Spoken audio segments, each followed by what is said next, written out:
25वीं सालगिरह पर आमिर ने अपनी बीवी शगुफ्ता को होंडा स्विफ्ट गाड़ी तोहफे में दे दी। बीवी की खुशी का कोई ठिकाना नहीं था, क्योंकि ये इसकी ड्रीम कार थी जो इसके तोहफे में मिली थी। अभी कुछ ही दिन गुजरे थे कि आधी रात को एक बार इनके घर के दरवाजे पर दस्तक हुई। आमिर ने जाकर दरवाजे पर देखा तो गरीब धोबी दरवाजे पे खड़ा था। इसके चेहरे पर परेशानी के आसार थे। वो इन्हीं के मोहल्ले का था। आमिर ने इस धोबी से पूछा कि क्या बात है, रात के इस पैर क्यों आए हो? जिस पर धोबी ने कहा कि मेरी बीवी की तबीयत बहुत ख़राब है, इसकी डिलीवरी करीब है, वो दर्द से चिल्ला रही है। अगर आप अपनी गाड़ी में मेरी बीवी को अस्पताल ले जाएं तो आपका मुझ पे एहसान होगा। आमिर ने कहा ठीक है, तुम रुको, मैं अभी गाड़ी लेकर आता हूँ।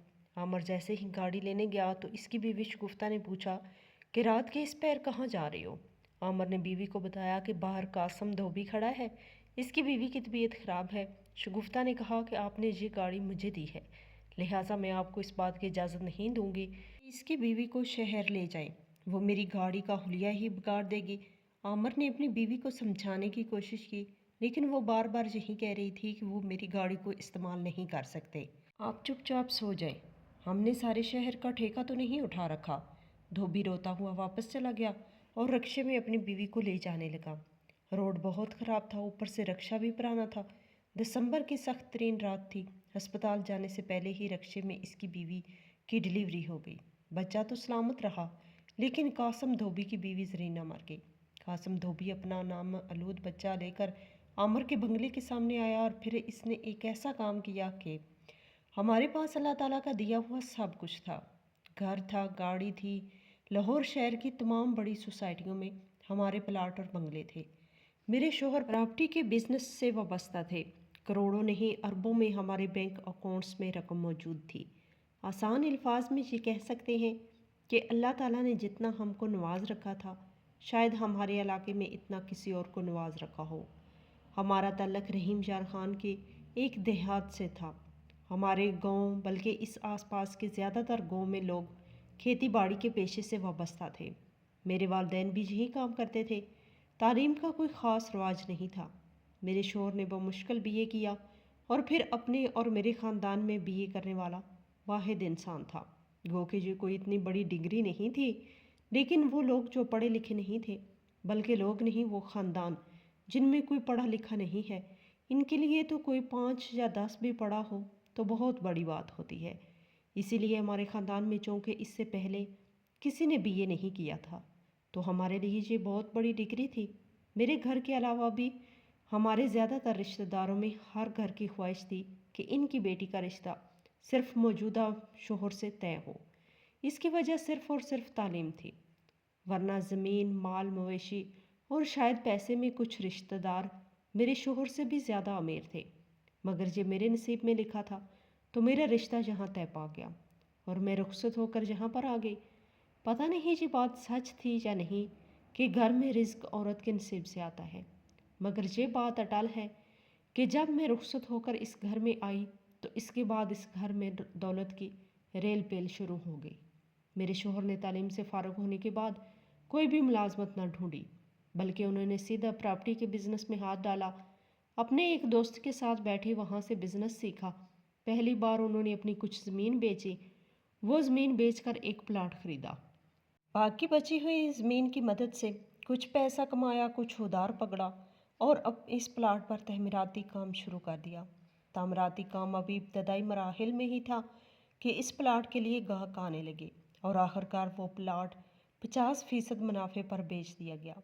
इस सारे मुनाफे को मुझसे मंसूब किया गया, क्योंकि प्लाट खरीद कर मेरे नाम लगवाया गया था और फिर बेचते वक्त भी मैंने ही बेचा था। यह अलग बात है कि ये सारे मामलात मेरे शोहर ही तय करता था। इसके बाद हमने एक और प्लाट ख़रीदा जो कि हमें थोड़ा सस्ता मिल गया। इस पर हमने एक घर बनाया। वो घर हमने पहले किराए पर दिया, मगर 1 साल के अंदर अंदर हमारा वो घर भी बिक गया। इस घर से हमें तकरीबन 3 गुना मुनाफा हुआ। इस मुनाफे से हमने 3 प्लाट खरीद लिए और तीनों प्लाटों में किसी किस्म की कोई कंस्ट्रक्शन नहीं की, इनको रख दिया। हमारे पास कुछ रकम बच गई। इस रकम से हमने कुछ ज़मीन ठेके पे ले ली, कुछ ज़मीन हमारे पास पहले से मौजूद थी। हमने इस ज़मीन में कमाद की फसल काश्त की। जब शुगर का सीज़न शुरू हुआ तो हमें वहाँ से इकट्ठा पैसा मिला। इस पैसे से हमने दोबारा इन प्लाटों पर तामीरात का आगाज़ किया। कुछ पैसे हमारे पास ज़मींदारी से आ गए थे, साथ हमने अपना एक प्लाट बेच दिया और इस प्लाट से हमने दूसरे दोनों प्लाटों में मुकम्मल मकान तैयार कर लिए। वो मकान तमीर होते ही बिक गए और इस बार भी हमारे हाथ तगड़ा मुनाफा आ गया था। जो कारोबार हमने एक प्लाट से शुरू किया था, अब सिर्फ हमने तीसरी बार ही घर बनाकर बेचे।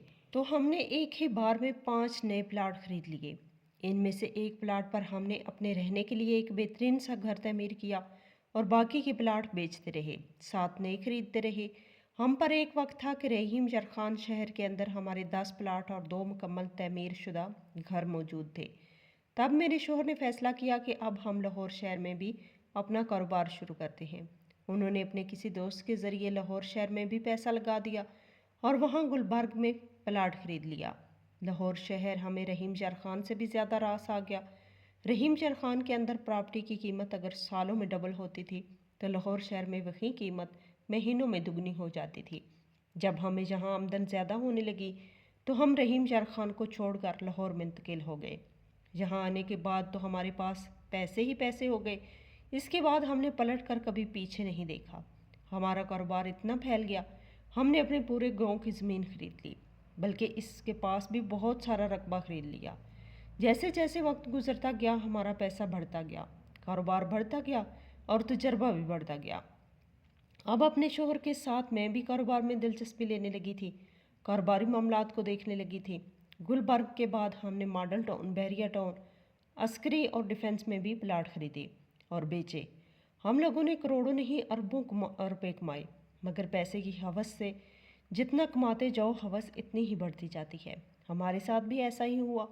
जब हमारे पास पैसे की फरावानी हो गई तो मेरे शोहर ने फैसला किया कि अब हम प्लाट नहीं खरीदेंगे, बल्कि हम अपनी सोसाइटी बनाएंगे। मेरे दिल में भी पैसे की लालच थी और फिर आज तक हमें कभी नुकसान हुआ ही नहीं था कि हम नुकसान के मतलब सोचते, बल्कि हमने तो सोसाइटी बनाने के फ़ायदे पहले से सोच रखे थे। मगर मेरी ये ख्वाहिश थी कि मेरा शोहर अकेले हाउसिंग सोसाइटी ना बनाए, बल्कि किसी तजर्बेकार शख्स के साथ मिलकर ये काम शुरू करे। मेरे शोहर ने मेरी बात को समझा, लेकिन कहा कि वो सोसाइटी तनहा ही बनाएगा। अलबत्ता वो अपने दोस्तों के साथ मशवरा ज़रूर करेगा, इनसे राय लेगा और फिर पैसा अपने इस कारोबार में लगाएगा। अभी हम सोसाइटी बनाने के मतलब सोच ही रहे थे कि इन दिनों हमें किसी काम से गांव जाना पड़ा। शायद किसी की कोई शादी थी, कोई फंक्शन था। जब हम गांव में पहुंचे तो लोगों ने हमें बहुत इज्जत दी। वो इज्जत दर हकीकत हमारी नहीं, हमारे पैसे की थी, क्योंकि मैं पहले वहाँ रह चुकी थी और जानती थी कि गांव में मेरे मैके और ससुराल वालों की कितनी इज्जत थी। जितनी मेरे मैके और ससुराल वालों की इज्जत थी, इतनी मेरी और मेरे शोहर की भी इज्जत होती। मगर अब हमारी वजह से हम दोनों के ख़ानदानों को भी कदर की निगाह से देखा जाता था। खैर, हम जब गांव पहुंच गए, हमें कुछ दिन गांव में रुकना था। जिस दिन हम गांव पहुंचे, इसी रात मेरी एक मामूजात बहन की तबीयत ख़राब हो गई। इसके यहाँ बच्चे की वलादत करीब थी। चूँकि गांव में हम इनके सबके से करीबी रिश्तेदार थे, हमारे पास गाड़ी थी, तो इसके शोहर कासम ने हमसे यही कहा कि हमें अस्पताल पहुंचा दो। मगर मैंने इनको ये कहते हुए अपनी गाड़ी में बैठाने से मना कर दिया कि अगर गाड़ी में बच्चे की डिलीवरी हो जाए या औरत गाड़ी में कहक वगैरह कर दे तो मेरी गाड़ी गंदी हो जाएगी। मेरे शोहर ने भी मुझे दबे लफ्ज़ों में कहा कि तुम इनको अस्पताल ले जाओ या गाड़ी की चाबी मुझे दो, मैं ले जाता हूँ। लेकिन मैंने मना कर दिया। मेरे मना करने पर मेरे शोहर ने भी मुझे सपोर्ट किया। कासम बाहर गेट पर हमारा इंतज़ार कर रहा था। वो यही समझ रहा था कि मेरा शोहर आमर अभी गाड़ी लेकर आएगा, लेकिन आमर गेट पर आया और कासम से यही कहा कि गाड़ी में कोई मसला है, लिहाजा ये गाड़ी अब अस्पताल नहीं जा सकती। बेचारा कासम तो और भी परेशान रोता हुआ वापस गया। वो लोग गाड़ी का इंतज़ाम करने लगे। इनको गाड़ी तो ना मिली, अलबत्ता कहीं से रक्शे का इंतज़ाम हो गया, मगर रक्शे में बर वक्त अस्पताल पहुंचना मुमकिन नहीं था। अस्पताल वहां से काफ़ी दूर था। वो लोग घर से निकल गए, मगर रास्ते में इस खातून का इंतकाल हो गया जिसने बच्चे को जन्म दिया था। इसका बच्चा तो सलामत रहा, लेकिन बेचारी ये दुनिया छोड़ गई, क्योंकि सर्दी हद से ज़्यादा थी और इस तरह की शदीद मौसम में वो न बच पाई। इस खातून की मौत का ज़िम्मेदार हर कोई मुझे समझ रहा था। ये बातें अब लोग खुलखिला कर रहे थे और वो ही कह रहे थे कि पैसे की लालच में ये लोग अंधे हो चुके हैं और फिरौन बन चुके हैं। अपने करीबी रिश्तेदारों की भी मदद नहीं करते और सबसे अलग थलग रहना शुरू कर दिया। बेचारा कासम अपनी बीवी की वजह से बहुत परेशान था। हालांकि इसकी बीवी रास्ते में ही दम तोड़ चुकी थी, लेकिन फिर भी इसे अस्पताल लाया गया और इसके बाद कासम अपना नामौलूद बच्चा लेकर अपने घर आया। इनके ख़ानदान वाले सब रो रहे थे, लेकिन कासम ख़ास तौर पर मुझे ही लान तान कर रहा था। वो अपना छोटा सा बच्चा लेकर हमारे घर भी आया। फिर रो कर आमर से कहने लगा कि ये देखो, इस बेचारे की माँ सर्दी की वजह से मर गई। आप लोगों को अपनी इज्जत और ये गाड़ी मुबारक हो। वो मुझे और आमर को इस बच्चे की माँ का कातिल कह रहे थे। कासम तो वापस चला गया, लेकिन अब मेरा शोहर मुझसे झगड़ने लगा। आमर मुझसे बार बार यही कह रहा था कि जब मैं गाड़ी निकालने वाला था तो मेरा यही इरादा था कि हमारे रिश्तेदार हैं, गरीब हैं, लेकिन इंसान तो हैं। लेकिन तुमने क्यों इनकार किया? क्यों कहा कि ये मेरी गाड़ी ख़राब कर देगी? अरे गाड़ी तो अगर टूट भी जाए तो वापस आ सकती है, लेकिन कोई इंसान वापस नहीं आ सकता। ये तुम्हारी गलती है। मैं अपने शोहर से बार बार यही कह रही थी कि आपने मेरी बात पर अमल क्यों किया? आप इस घर के बड़े थे, अपनी मर्जी कर सकते थे। मैं किसी सूरत आप पर कोई दबाव तो नहीं डाल सकती थी, ना ही किसी बात के लिए मजबूर कर सकती हूँ। बस मुझसे गलती यही हुई कि मैंने मना किया और मुझे नहीं पता था कि ये मामला भी हो जाएगा। इस वाक़े के बाद मेरा शोहर काफ़ी परेशान रहने लगा। इसकी रातों की नींद भी ख़राब हो चुकी थी, लेकिन मुझे फिर भी पुरस्कून नींद आती थी, क्योंकि मैं गफलत की नींद में थी। और जो बंदा गफलत में पड़ जाए, इससे बड़ी जहालत कोई हो ही नहीं सकती। हालांकि इस औरत की जान मेरी वजह से गई थी। मेरी हट दर्मी और मेरे तकब्बर की वजह से एक माँ अपने बच्चे को छोड़कर हमेशा हमेशा के लिए चली गई। लेकिन मुझे भी इस बात का कोई पछतावा नहीं था। मैं गुमराही की आखिरी हद तक पहुंच चुकी थी। मुझे सही और गलत में फ़र्क तक महसूस नहीं होता था। बस आमर की वजह से मैं थोड़ी बहुत परेशान थी, क्योंकि मैं तो अपने शोहर से बहुत मोहब्बत करती थी और इसको इस हालत में नहीं देख सकती थी। मैंने कई बार इससे माफ़ी भी मांगी और इससे यही कहा कि मुझसे गलती हो गई, आइंदा ऐसी गलती मुझसे नहीं होगी। मेरा शोहर आमर मुझसे बार बार यही कहता था कि मैं तुझे माफ़ भी कर दूं, लेकिन मुझे वो रात नहीं भूल पाएगी। कासम का मजबूर चेहरा बार बार मेरे सामने आ जाता है जब वो अपनी बीवी के लिए गिड़गिड़ा रहा था। इसकी बीवी की तबीयत बहुत ख़राब थी। वो जानता था कि रात के इस पैर सिर्फ हम ही इनकी मदद कर सकते हैं, क्योंकि इस पूरे मोहल्ले में सिर्फ हमारे पास गाड़ी थी। वो उम्मीद लेकर आया था, लेकिन हमने इसकी उम्मीद तोड़ दी। अब मैं अपने आप को कभी माफ़ नहीं कर पाऊँगा। मैं हैरान थी कि अमर को क्या हो गया। वो पहले ऐसा बिल्कुल नहीं था, मगर इस बात की गारंटी थी कि वो मुझसे बेहतर ही था, क्योंकि मुझे अपनी गलती का अभी तक कोई एहसास नहीं हो रहा था। ना ही मेरे दिल में किसी किस्म का पछतावा था। मैं मगन थी अपनी दुनिया में ही, एक ऐसी दुनिया जो मैंने अपने दिल में सजाई थी। इससे भी बड़ी दौलत के ख्वाब मैंने देखे थे। बस मैं यही समझती थी कि दौलत जितनी भी इंसान कमा ले वो कम ही है, और ये दुनिया दौलत के आगे ही झुकती है। मैं अपने तमाम रिश्तेदारों को, ख़ास कर इन औरतों को अपने सामने झुका हुआ देखना चाहती थी, जो हर वक्त में हम पर बातें करते थे, जो हमारा दिल दुखाते थे। अब बदला लेना चाहती थी इनसे, मगर मुझसे बड़ा बेवकूफ़ कोई भी नहीं था। मैं एक गलत ट्रैक पर थी, लेकिन इस वक्त मुझे गलत सही कुछ समझ नहीं आ रहा था। मैं बस अपने शोहर के बारे में ही सोच रही थी। मैं चाहती थी कि अमर जल्दी से ठीक हो जाए, वो दिमागी तौर पर पुरस्कून हो जाए, इससे रात को नींद आ जाए, क्योंकि इस दुनिया में आमर ही मेरा वाहिद सहारा था। इसके बगैर तो मैं कुछ भी नहीं थी। मुश्किल घड़ी में हमेशा इसी ने तो मेरा साथ दिया था। अब जबकि वो परेशानी में मुब्तला था, तो मैं भी इसका साथ देना चाहती थी। इन हालात में मेरा वहाँ रहना नहीं बनता था। मैंने अपने शोहर को साथ लिया और वापस आ गए। हम वापस आकर दोबारा अपने कारोबार में मसरूफ़ हो गए। मेरे शोहर ने हाउसिंग सोसाइटी में सारा पैसा इन्वेस्ट कर दिया।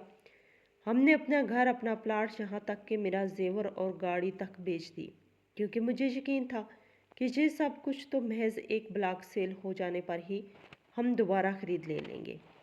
इसके बाद सब कुछ हमारा मुनाफा ही होगा। मगर हमारी ये खाम ख्याली साबित हुई।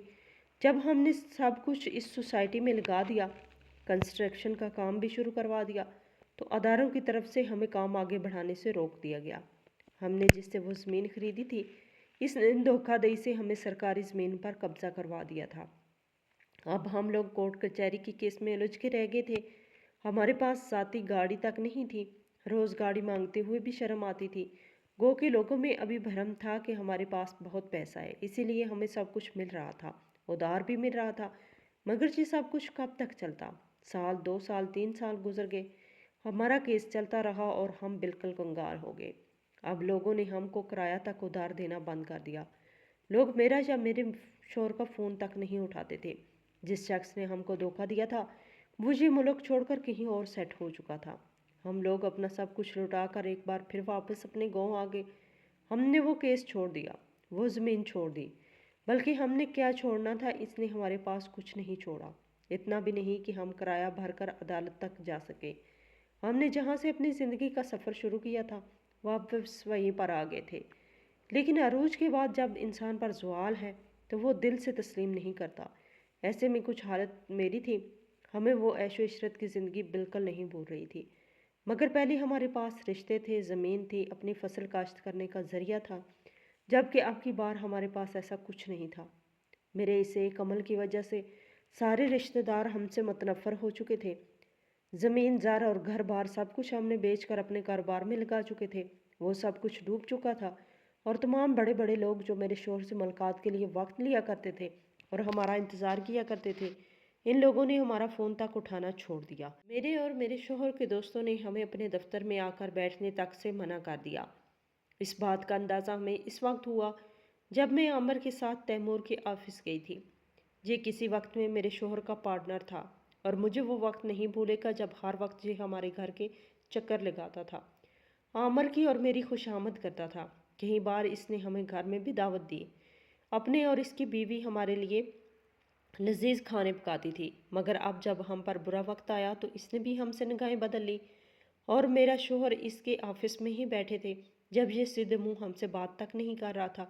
मुख्तलिफ फ़ोन अटेंड कर रहा था, कभी किसी से बात करता कभी किसी से, मगर मुझे और मेरे शोहर को रिस्पांस नहीं दे रहा था। अमर का चेहरा गुस्से से लाल हो रहा था और मैं शर्मिंदा थी। ज़िंदगी में पहली बार मैंने अपने शोहर को बेबस देखा था, वो भी अपनी आंखों के सामने।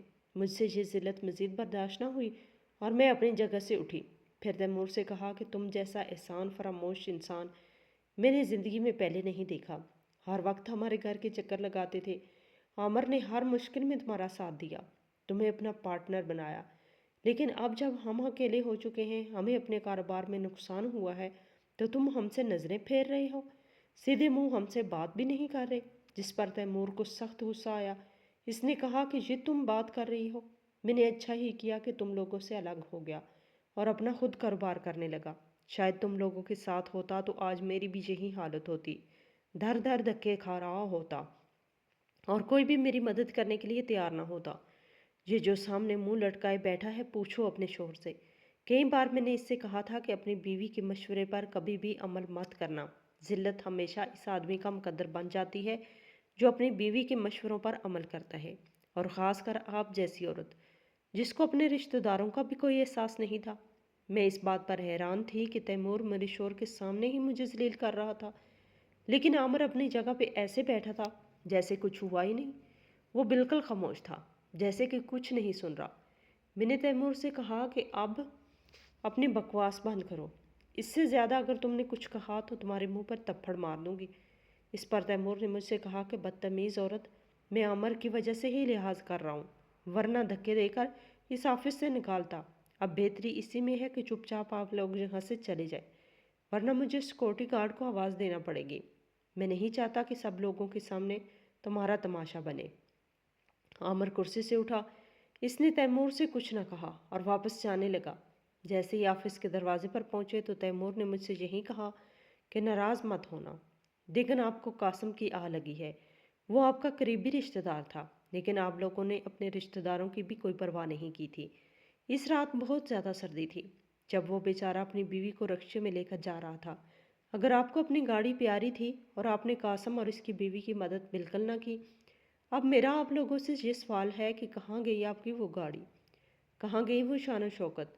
सारे रिश्तेदार जो उठकर आप लोगों को सलाम करते, आपकी इज्जत करते थे, आपकी दौलत की वजह से अब वो दौलत ही आप लोगों के पास नहीं रही। मैं आमिर के साथ वहाँ से वापस आ गई, लेकिन तैमूर की बातों पे गौर करने लगी। वो वाकई ठीक कह रहा था। अब हमारे पास कुछ भी नहीं बचा था। आमिर सख्त परेशान था। मैं इसके कंधे पे हाथ रखने लगी तो इसने मेरा हाथ झटक दिया। ये ज़िंदगी में पहली बार हुआ था जब मेरे शोहर ने मेरा हाथ झटका था, और मुझे बहुत अजीब लगा था। मैं अगर इससे बात करने की कोशिश करती तो वो मेरी बात सुनने को तैयार ही नहीं था, ना ही मुझसे नज़र मिला रहा था। ऐसे मालूम होता था कि वो मुझसे नफरत करने लगा है। हर कोई हमसे तल्लक ख़त्म कर चुका था। अब बात हम दोनों मियाँ बीवी के दरमियान झगड़ों तक आ पहुंची। मेरा मियाँ मुझे मनहूस कहता और मैं इसे मनहूस कहती। ऐसे झगड़ों का इख्तिताम तलाक पे होता है, और हमारा भी इख्तिताम तलाक पर ही हुआ। इस दौरान हमारे पास जो बच्चे थे, बड़े दोनों ने वालिद साहब के पास रहने को तरजीह दी, जबकि छोटे दोनों मेरे हिस्से में आए। मगर मेरे भाइयों और बच्चों को मेरे साथ रहने की इजाज़त ना दी, और उन्होंने खुले अल्फाज में कहा कि हमने तुम्हारी कफालत भी बरादरी की बातों के डर से कर रहे हैं, वरना हमारी इतनी बसात नहीं है। जब तुम पर भला वक्त था तुमने हम पर कभी किसी किस्म की कोई नेकी नहीं की, कोई एहसान नहीं किया, लेकिन इसके बावजूद हमसे जो हो सका हम तुम्हारे साथ करेंगे, क्योंकि हमें जो कुछ करना है वो अल्लाह ताला की रज़ा के लिए करना है, या फिर इस डर से भी करना है कि कल को हमारी बरादरी हमें क्या कहेगी। हाँ, अलबत्ता हम तुम्हारे बच्चों की कफालत नहीं कर सकते।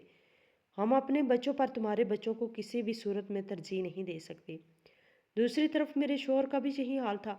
वह बमुश्किल अपना पेट पाल रहा था, बच्चों को कहाँ से पालता। मैं चाहती थी कि मेरे दोनों बच्चे भी वो ले ले, जबकि वो चाहता था कि इसके पास मौजूद 2 बच्चे भी मैं अपनी कफालत में ले लूँ। खैर, मैंने जब इस अदालत के केस से डराया धमकाया और कहा कि मैं अदालत जाकर खर्चे का केस कर दूंगी, तो मेरे शोहर ने मेरे वाले दोनों बच्चों की भी कफालत अपने ज़िम्मे ले ली, और वो दोनों भी बाप के पास चले गए। मेरा कुछ अरसा तो भाइयों के साथ गुजारा होता रहा, लेकिन फिर भाभीियों के साथ लड़ाई की वजह से मुझे इनके घर से भी निकलना पड़ गया। यहाँ तक कि मुझ पे वो वक्त आ गया कि मैं भीख मांग कर खाती रही। भीख मांगते हुए एक बार एक शख्स ने जब मेरी हथेली पर कुछ खैरात रखी, तो साथ इसने सरगोशी भरी आवाज़ में कहा था कि अगर तुमने अपने अच्छे से वक्त में खुदा को ना बुलाया हो, तकब्बर ना किया होता, तो आज तुम इस मुकाम पर ना खड़ी होती। मैं इसकी बात सुनकर अपनी माजी में चली गई। मैंने खुद पर गौर किया और मैंने कहा, कहाँ कहाँ क्या क्या गलत किया। यकीन करें, तब मुझे एहसास हुआ कि मैंने ज़िंदगी में कभी कोई अच्छा काम किया ही नहीं है। मैंने हमेशा गलती पे गलती की। मैं तकब्बर से इस कदर भरी हुई थी कि मैं इंसान को इंसान नहीं समझती थी। मुझे याद आया कि कैसे मेरे सामने एक औरत दर्द से तकलीफ़ से तड़प रही थी। इसकी कोख में मौजूद बच्चा दुनिया में आने के लिए मचल रहा था, लेकिन इसकी जान सिर्फ इस वजह से चली गई कि मैंने इसे अपनी गाड़ी में बिठाकर अस्पताल तक नहीं छोड़ा था। आज मुझे वो गाड़ी, वो रुपया, पैसा सब कुछ छीन चुका था, बल्कि आज तो मुझसे मेरा शोहर और औलाद तक छीन चुके थे। और मैं इस मुकाम पर खड़ी थी कि मैं लोगों के सामने हाथ फैला रही थी। जब मैंने ये सब कुछ सोचा तो मैं वहीं बैठ गई और बैठकर रोने लगी। मुझे अपनी गलतियों के एहसास हो चुका था। मैं अल्लाह ताला से तौबा ताइब करती। मेरा अल्लाह गफूर रहीम है, मुझे यकीन है वो मेरी तौबा को कबूल कर लेगा। लेकिन मैं अभी तक अपने इन गुनाहों का कफारा अदा कर रही हूँ जो मैंने अपने अरूज में किए थे। ये यकीन करें कि एक बार एक घर से रोटी मांगने गई थी। इस शख्स ने मुझे रोटी दी थी और साथ मुझे कहा था कि अगर तुमने अपने अरूज में किसी एक गरीब का भी पेट भरा होता, आज तुम्हें अपना पेट भरने के लिए किसी के सामने हाथ नहीं फैलाना पड़ता। अल्लाह ताला ने तुम्हारा पेट भरने का आज भी वसीला बना दिया है, भले ही वो मेरी सूरत में बनाया है। लेकिन मेरा ये मानना है कि अगर तुमने अल्लाह ताला की राह में किसी को खाना दिया होता, किसी की मदद की होती, तो आज तुम्हें मेरे सामने हाथ फैलाकर खाना ना मांगना पड़ता, बल्कि मैं खुद खाना लेकर तुम्हारी दहलीज पे आता और खाना तुम्हारे सामने रख देता, कि जहाँ तक कि अगर तुम खाना खाने के काबिल ना होती तो मैं खुद तुम्हें अपने हाथों से खाना भी खिलाता। मगर अब पछताने का कोई फ़ायदा नहीं। मैंने तुमसे ये सीखा कि मेरी दहलीज पे कोई साइल आ जाए तो मैं इसे वापस नहीं भेजता। इसकी एक मिसाल तुम खुद भी हो, और तुम जब भी आ जाओ मेरे घर से तुम्हें खाना मिलता है, क्योंकि तुम्हें मेरा खुदा भेजता है और इसी खुदा ने हमें सब कुछ दे रखा है, और मुझे जो कुछ दे रखा है इसमें तुम्हारा भी हक है। तुम मेरा कुछ नहीं लेती, बस अपना हक लेती हो। बेशक जब दिल करे, जब भूख महसूस हो, तुम तब आ जाया करो, तुम्हें खाना ज़रूर मिलेगा। इस शख्स की बात मुकम्मल हुई तो मेरी भूख मर चुकी थी। لیکن میں نے پھر بھی روٹی ہاتھ میں پکڑی، اس کا شکریہ ادا کیا اور روٹی راہ میں کھڑی ہوئی بھوکی کتیا کے آگے ڈالی اور اپنے کمرے میں آ کر ٹوٹی پھوٹی چرپائی پر لیٹ گئی۔ چرپائی پہ لیٹے ہوئے میں یہی سوچ رہی تھی کہ مجھے کب تک اپنی ان غلطیوں کو کفارہ ادا کرنا ہوگا، کب میری زندگی کا اختتام ہوگا۔ شاید اس میں بھی دیر ہوگی، مگر میں آپ لوگوں کی نصیحت کرتی ہوں کہ آپ لوگ اگر آج اپنے اچھے اور بھلے وقت میں کسی انسان کے ساتھ اچھا کریں گے تو میں اس بات کی ضمانت دیتی ہوں کہ آپ کا اچھا وقت ہمیشہ قائم رہے گا، کیونکہ اگر کبھی آپ پر برا وقت آئے گا بھی تو وہ لوگ جن پر آپ نے احسان کیا ہوگا آپ کا سہارا بن کر آپ کے ساتھ کھڑے ہو جائیں گے اور آپ کے برے وقت کو بھی آپ کے اچھے وقت میں بدل دیں گے۔ یہ روپیہ، پیسہ، عروج، یہ سب کچھ عارضی ہے۔ اچھائی ہمیشہ کے لیے، نیک اعمال ہمیشہ کے لیے، صدقہ خیرات ہمیشہ کے لیے ہے۔ اللہ تعالیٰ ہم سب کو راہ ہدایت عطا کرے، اور میری دعا ہے کہ لوگ مجھے دیکھ کر عبرت پکڑیں بجائے اس کے کہ وہ میرے حالات سے دور بھاگیں۔